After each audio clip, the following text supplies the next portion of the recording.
तो मूवी की शुरुआत होती है एक स्टूडेंट दाइजी से, जिसने अकेले होते हुए भी इन 4 लड़कों की बुक्की भर दी, क्योंकि असल में वो एक नॉर्मल स्टूडेंट नहीं बल्कि पेशे से एक गैंगस्टर भी था, जो ये सब गुंडागर्दी छोड़कर अपनी कहानी में 7 साल आगे आया, जहां अब उसने लड़ना मरना छोड़ दिया था। दाइजी अपनी ग्रेजुएशन पूरी करने के बाद यहाँ एक अच्छी जॉब ढूंढने आया, जिसके लिए उसने ये सस्ती सी खोली को किराए पर ले लिया।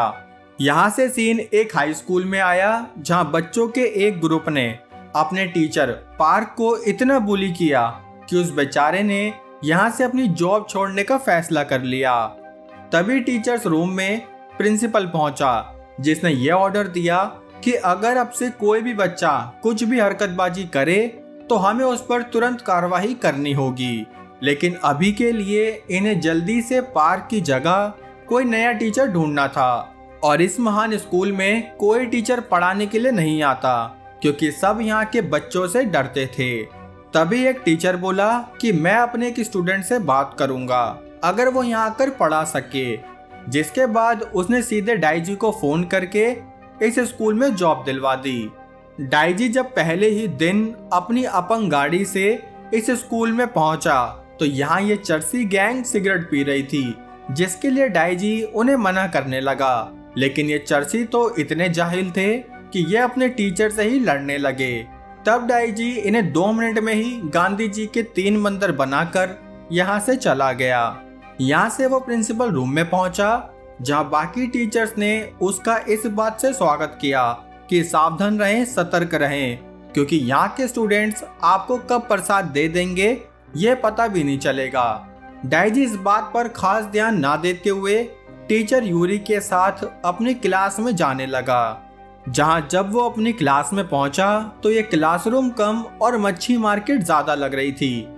खैर तभी उसने अपनी डेस्क को एक बुक से पटका, जिसके शोर से ये सारे चंगू मंगू थोड़ा अलर्ट हो गए। तभी उसने देखा कि यहाँ तो वो चर्सी गैंग भी बैठी हुई है, जिसे दाइजी ने बाहर प्रसाद दिया था। खैर फिर दाइजी ने इन सबको अपना नाम लिखकर बताया, जिसे पढ़कर ये सारे के सारे ऐसे हंसने लगे जैसे इन्होंने दाइजी की जगह ताइजी पढ़ लिया हो। तब भी दाइजी ने शांत कराकर सबकी हाजिरी लेकर चला गया। यहाँ क्लास के बाद ये जीहुन नाम की लड़की अपनी फ्रेंड से बोली कि यार मुझे बिना कुछ किए ही ना बहुत सारे पैसे कमाने हैं।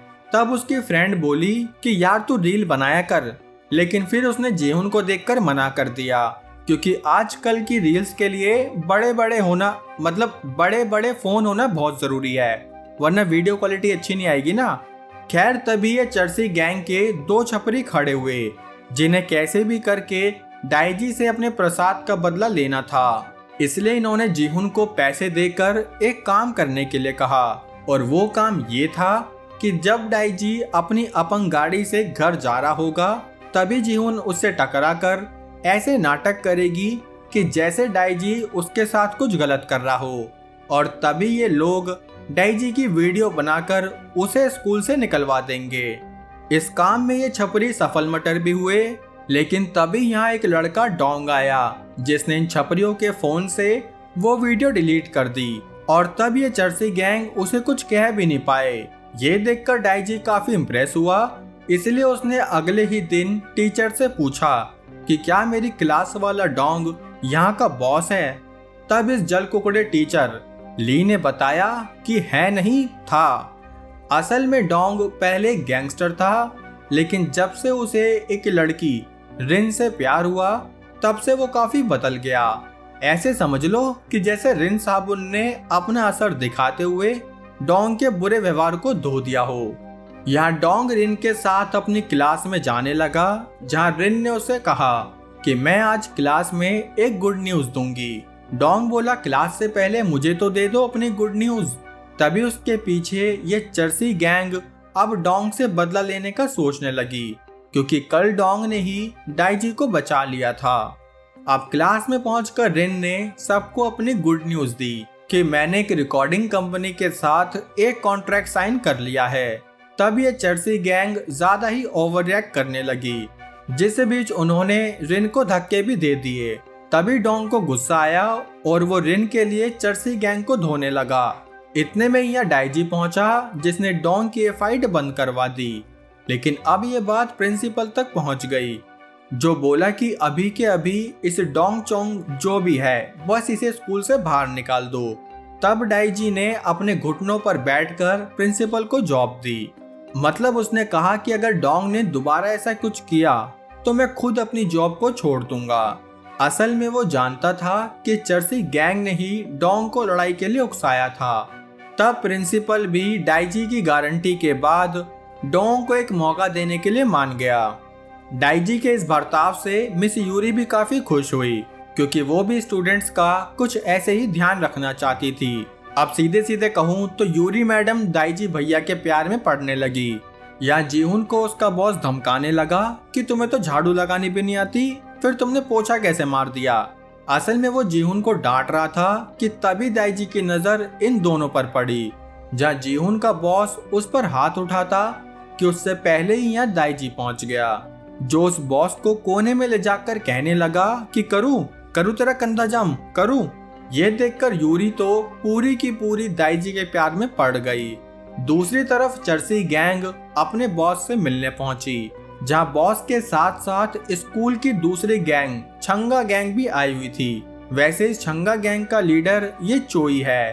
तभी इनका बॉस बोला कि मुझे नहीं पता तुम एक स्कूल में दो गैंग कैसे चला रहे हो, इसलिए मैं चाहता हूँ तुम दोनों खुद डिसाइड कर लो कि इस स्कूल में किसकी गैंग रहेगी। तब इनके बीच एक लड़ाई फाइनल हुई, जिसमें जो गैंग जीतेगी वही स्कूल पर अपना शासन चलाएगी। छंगा गैंग का लीडर चोई कैसे भी इस लड़ाई को जीतना चाहता था, इसलिए वो यहाँ से डोंग के पास पहुंचा कि भाई तुम्हें इस लड़ाई में मेरी तरफ से आना होगा। लेकिन डोंग ने लड़ाई में किसी का भी साथ देने से साफ मना कर दिया। दूसरी तरफ दाइजी भी अपने दोस्तों से मिलने पहुंचा, जहां उसके दोस्त चिकनी चुपड़ी बातों से दाइजी को मनाने लगे कि वो कैसे भी करके उन दोस्तों की एक लड़ाई को सॉल्व करवा दे।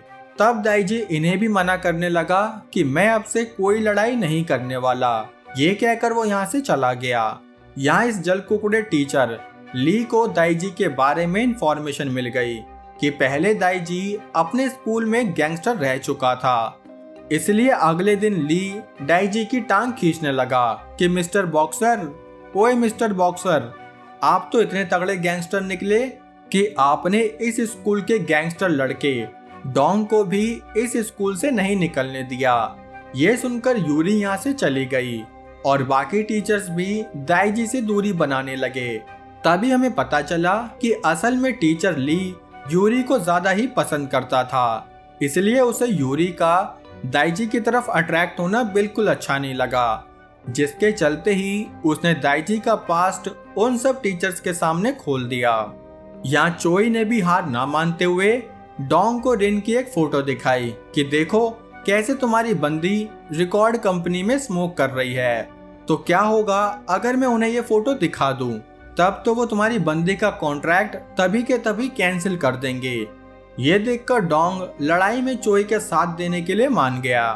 उसी रात दाइजी के पिताश्री उसे चमकाने लगे कि तुम फिर से लड़ाई झगड़ा कर रहे हो। तब दाइजी बोला कि नहीं, मैं लड़ाई झगड़ा नहीं बल्कि उन बच्चों की लड़ाई सॉल्व करा रहा था। अब कुछ ही दिन में वो दोपहर आ गई, जहां इस स्कूल की गैंग लीडर टीम डिसाइड होनी थी। तभी यहाँ चर्सी गैंग और छंगा गैंग भी पहुंच गए, जिनकी महिलाएं अपने मुंह का गलत इस्तेमाल करते हुए एक दूसरे को अपशब्द कहने लगी, जिसके बाद इन्होंने आपस में कुत्ते बिल्लियों की तरह लड़ना शुरू कर दिया। इनकी ये मजेदार फाइट चली रही थी कि तभी इतने में अपनी अपंग गाड़ी से यहाँ दाइजी भी पहुंच गया, जो इन चर्सियों को लड़ने से रोकने लगा। लेकिन जैसे ये जगह कोई स्कूल नहीं, वैसे ही यहाँ दाइजी भी कोई टीचर नहीं, इसलिए इन बच्चों ने दाइजी पर ही हमला कर दिया। तब भी वो उन बच्चों के साथ काफी तमीज से लड़ रहा था, ताकि गलती से भी इनमें से किसी की गोटी गायब ना हो जाए। तभी उन सब ने मिलकर दाइजी को साइड में गिरा लिया, जिसके बाद एक लड़का हाथ में रॉड लिए आगे बढ़ा। तभी डोंग ने बीच में आकर दाइजी को बचा लिया कि कोई भी हमारे टीचर को हाथ नहीं लगाएगा, चाहे लात दे दे मुंह पर। खैर डोंग की बात उन चर्सियों ने नहीं मानी, जिसके बाद डोंग और डाइजी दोनों मिलकर उन चर्सियों और छंगों से लड़ने लगे। इतने में यहाँ बाकी टीचर्स भी पहुंचे, जिन्होंने देखा कि डाइजी इन बच्चों को आपस में ना लड़ने के लिए समझा रहा था, जिससे कि उसने इन बच्चों के लड़ने की प्रॉब्लम को तो सॉल्व कर दिया, लेकिन तब भी स्कूल ने डाइजी के बैकग्राउंड को देखकर उसे स्कूल से बाहर निकाल दिया। अब बेचारा डाइजी अपना मुंह लटकाकर यहाँ से जाने लगा कि तभी डोंग और बाकी बच्चे भी उससे मिलने पहुंचे, क्योंकि आज तक उन्हें ऐसा टीचर कहीं नहीं मिला था जो अपनी जान पर खेलकर भी इन बच्चों को अच्छी शिक्षा दे पाए। यहाँ से डाइजी अपने फादर के पास पहुंचा, जिन्हें अपने बेटे पर काफी प्राउड था कि आखिर इसने उन बच्चों को सुधार ही दिया। इसलिए उन्होंने डाइजी को एक कंस्ट्रक्शन लैंड दे दी, जहां वो एक स्कूल खड़ा करके बच्चों को ठीक वैसे ही पढ़ा सके जैसे मैं आपको शाउट आउट पढ़ाता हूँ। जहां असद भाई को शाउट आउट चाहिए वरना वो मेरी गर्लफ्रेंड लेकर भाग जाएगा, तो भाई आपके लिए स्पेशल मैंने एक 4 टांगों वाली गर्लफ्रेंड बनाई है जो कि खुद आपके पीछे भागेगी। डोंटारगू भाई कह रहे हैं कि उनका शाउट आउट नहीं मिल रहा, तो भाई तुम्हारा शाउट आउट है या कुंभ के मेले में खोया हुआ बच्चा जो मिल नहीं रहा। एक बंदा कह रहा है अंडी मंडी संडी शाउट आउट नहीं मिला, तो मैं इसको पूरा करता हूँ ब्रो। अंडी मंडी संडी जो ऐसे कमेंट करे उसकी रुक जाएगी। खैर जाने दो। सुशील भाई कह रहे थे कि अगर मैंने शाउट आउट नहीं दिया तो वो रिपोर्ट करेंगे, अलाना करेंगे, फलाना करेंगे। भाई तुम्हारा नाम सुशील है और हरकतें दुशील। और ये रहा अबेल देकर, मतलब अबेल केदर, क्या है भाई, अबेल केदर और पीयूष भाई का शाउट आउट। अब चलो दुशील भाई, आज की मजदूरी यहीं खत्म करते हुए आप मेरी दिहाड़ी मतलब वीडियो पर लाइक कमेंट ठोकते हुए सब्सक्राइब बटन की घंटी भी बजा देना। बाकी हम मिलेंगे हमारी अगली वीडियो में, तब तक के लिए जय हिंद।